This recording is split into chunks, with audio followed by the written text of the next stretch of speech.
अस्सलाम वालेकुम व्यूअर्स, कैसे हैं आप सब। उम्मीद करती हूँ सब ठीक होंगे। आज की हमारी रेसिपी है करेले कीमे की रेसिपी, जो कि बहुत ही यूनिक और बहुत ही मज़ेदार है। आप लोग ज़रूर बनाइएगा, ट्राई करिएगा, मुझे बताइएगा कि किस तरह कैसी बनी है आपकी ये रेसिपी। चलिए बढ़ते हैं रेसिपी की तरफ। इसके लिए मैंने 1 पाव प्याज ली है, उसको बारीक बारीक काट लिया है। आधा किलो करेला लिया है, इसको मैंने बारीक बारीक काट लिया है। और 1.5 पाव कीमा है।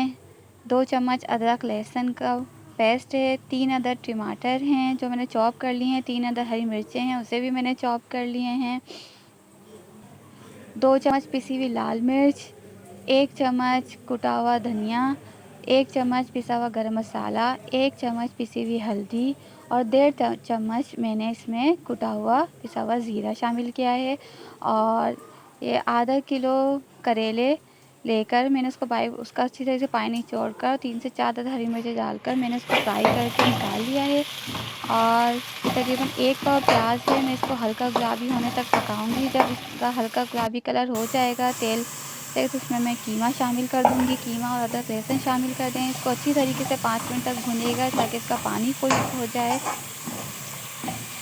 जब इसका पानी खुश्क हो जाएगा तो इसमें ये देखिए इसका कलर जो है बिल्कुल चेंज हो गया है। ये अच्छी तरीके से इसका पानी खुश्क हो गया है। अब इसमें मैं मसाले शामिल करूँगी। ये जो तमाम पिसे हुए मसाले थे ये मैंने शामिल कर दिए हैं। तो व्यूअर्स ये इसमें हम थोड़ा सा पानी शामिल करेंगे कि मसाले अच्छी तरीके से कीमे में जज़्ब हो जाएं और अच्छी तरीके से भुन जाएं। देखिए 5 मिनट तक आप इसको तेज़ आंच पर को मसाले को भूनिएगा अच्छी तरीके से, ताकि मसाले का कच्चापन निकल जाए बाहर और उसका तेल बाहर आने लगे। अब इसके अंदर हम शामिल कर देंगे जो चॉप किए हुए टमाटर और चॉप किए हुए 3 से 4 हरी मिर्चें थी, हम इसे शामिल कर देंगे। और टमाटर का पानी खुश्क होने तक इसको हम भूनेंगे।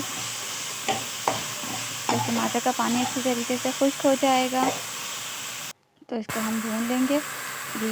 तो अब इसके अंदर तकरीबन मैं 1 गिलास पानी शामिल करके इसको आधे घंटे के लिए हल्की आंच पर पकने के लिए रख दूंगी, ताकि कीमा अच्छी तरीके से गल जाए।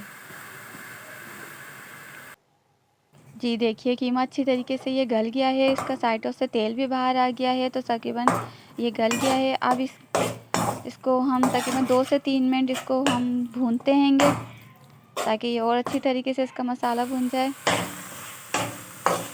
अगर आपको मेरी वीडियो पसंद आए तो इसे लाइक ज़रूर करिएगा और मेरे चैनल को सब्सक्राइब ज़रूर करिएगा जी। तो अब ये मैं 2 से 3 मिनट भूनने के बाद इसमें करेला जो मैंने फ्राई करके निकाला था हरी मिर्चों के साथ, इसको मैंने शामिल कर दिया है। इसको 2 से 3 मिनट इसको हल्की आंच पर मैं इसको मिक्स करूँगी।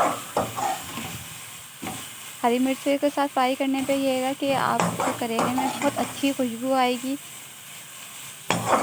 और फ्लेवर बिल्कुल अलग होगा। आप ट्राई ज़रूर करिएगा जी। ये तो करेला का कीमा तैयार है। ये इसको मैं 2-3 मिनट हल्की आंच पर दम पे रखकर मैं रख दिया था।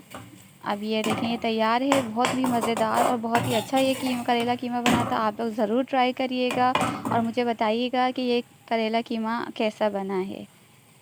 जब तक के लिए इजाज़त दीजिए और मेरी इस वीडियो को लाइक करना ना भूलिएगा। और मेरे वीडियो पसंद आए तो मेरे चैनल को सब्सक्राइब ज़रूर करिएगा, ताकि आने वाली वीडियोस आपको मिल सकें। अल्लाह हाफ़िज़।